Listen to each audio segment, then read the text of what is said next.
नमस्कार दोस्तों, स्वागत है आपके अपने crazy tips medicine YouTube channel में। दोस्तों, जैसे कि आप सबको पता है कि यूपी एनएचएम के द्वारा बहुत बड़ी अपडेट जारी हुआ है कल का, यानी कि 1 फरवरी शाम 4 बजे को अपडेट इसकी जारी हुई है। दोस्तों, उसमें आपका एक गाइडलाइंस भी जारी किया गया है। और गाइडलाइंस में क्या क्या चीज़ें बताई गई हैं उसको ध्यानपूर्वक पढ़िएगा और सुनिएगा। तो इस वीडियो में लास्ट तक बने रहिएगा, तभी आपको पूरी बातें समझ आएंगी। दोस्तों, यदि इसकी पीडीएफ आपको चाहिए गाइडलाइंस की, तो मैंने डिस्क्रिप्शन में टेलीग्राम आईडी का लिंक दिया है, उसको ज्वाइन कर सकते हैं। टेलीग्राम में मैंने इसकी पीडीएफ को डाल रखा है, वहाँ पे जाके आप देख सकते हैं, पढ़ सकते हैं और आपको क्लियरली समझ आ जाएगा। तो दोस्तों, आइए हम आपको पढ़ के और सुनाते हैं कि इसमें क्या क्या गाइडलाइंस जारी किए गए हैं। दोस्तों, जैसे कि ऊपर सबसे पहले देख सकते हैं कि 1400 और 2700 की भर्ती आवंटन के तहत पद वरीयता के चयन के लिए निर्देश और दिशा निर्देश राष्ट्रीय स्वास्थ्य मिशन उत्तर प्रदेश। सबसे फर्स्ट जो गाइडलाइंस बताया गया, इसमें एक से अधिक पदों के लिए परीक्षा के लिए आवेदन करने वाले शॉर्ट लिस्टेड किए गए सभी उम्मीदवारों से पद वरीयता मांगी जा रही है। ठीक, दूसरा है उम्मीदवार द्वारा प्रदान की गई पद वरीयता और योग्यता के आधार पर चयन सुनिश्चित किया जाएगा। उम्मीदवारों को चयन के लिए एक पद के लिए उम्मीदवारों की योग्यता, रैंक और पद वरीयता के आधार पर किया जाएगा।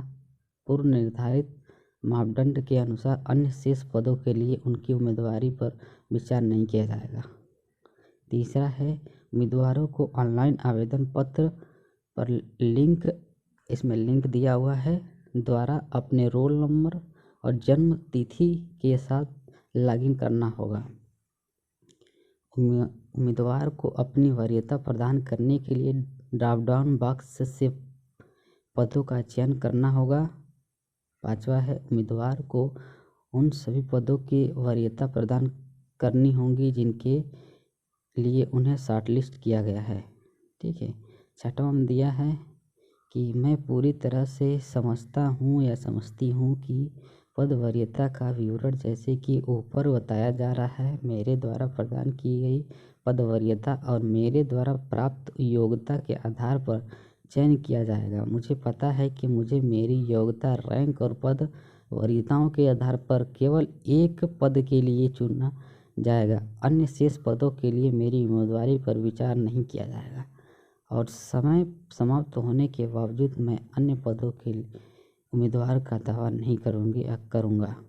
ठीक है। आठवां में बताया गया है कि जमा करने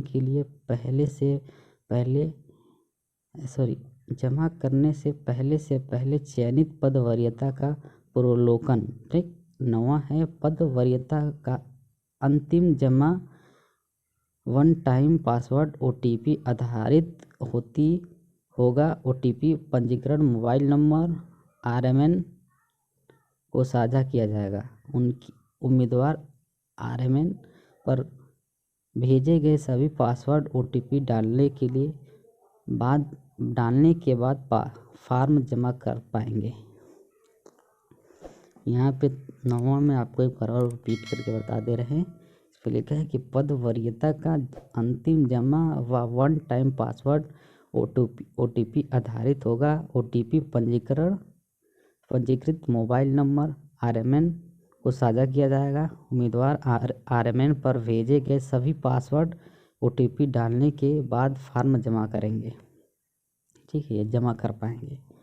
10वां है वरीयताओं के विवरण जमा करने के लिए 7 दिन की अवधि दी जाएगी, जो 1 फरवरी 2021 शाम 4 बजे से शुरू होकर 8 फरवरी 2021 शाम 3:59 तक खत्म होगी। उन 9 पदों के लिए जिनकी लिखित परीक्षा दिनांक 24 फरवरी 2021 को आयोजित की गई थी।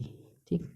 अन्य 68 पदों के लिए जिसकी लिखित परीक्षा 14 फरवरी 2021 को निर्धारित की गई थी, उसकी पद वरीयता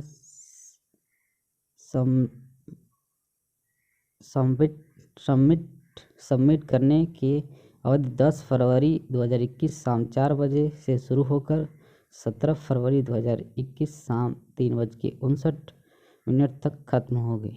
ठीक, 11 में जो इंस्ट्रक्शन जारी किया गया यानी कि जो गाइडलाइंस जारी किए गए हैं, समान नियमों और शर्तों के साथ चयन के लिए वेटलिस्ट के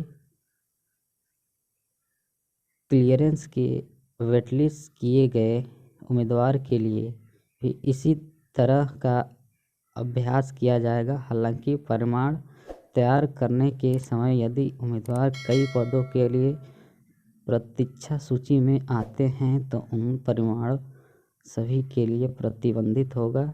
नोट में दिया, पद वरीयता के आधार पर एक से ज़्यादा पदों के उम्मीदवारों के चयन के मामले में वे किसी भी अन्य पदों के लिए भी वेटलिस्ट नहीं किए जाएंगे। ठीक है, तो ये सारी गाइडलाइंस जो है कि यूपी एनएचएम के द्वारा जारी किया गया है।